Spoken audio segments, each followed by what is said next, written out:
Like, just as a whole, I think we see Paul as a man who celebrates the giftings of men and women in however they will advance the gospel, in however they will grow the church.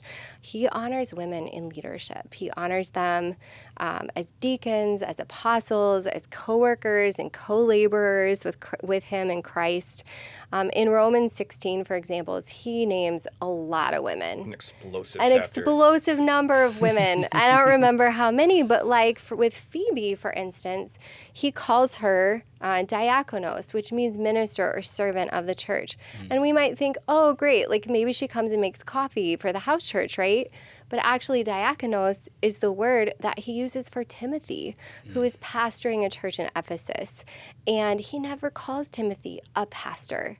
He refers to him as diakonos, And then there are people like Priscilla and Aquila, and Priscilla is known as a teacher and a leader, and often her name is positioned first before her husband's, which suggests that she had a more prominent role in leadership. And then I love Junia. Junia is mentioned in Romans 16.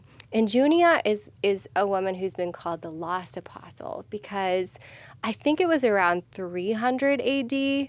Up until 300 AD, all the theologians knew Junia was a woman. And then all of a sudden, they were like, let's add an S to her name.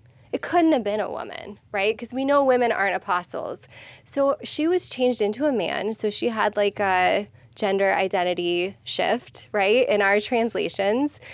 And for hundreds of years, I believe, she was considered a man. And it wasn't until, I don't know, I think it might have been the last 100 years where like people have started to realize like we have lost a female apostle here.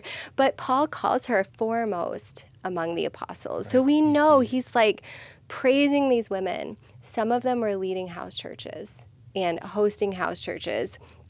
And some were on the mission field. Some were teaching other apostles and leaders. And so we just want to keep all that in mind, that he was celebrating their gifts. Thanks for watching this snippet from episode 1, Asking for a Friend, where we discuss the role of women in the church. If you want to see the whole episode, go over to our YouTube page or your favorite podcast platform. We'll see you next time.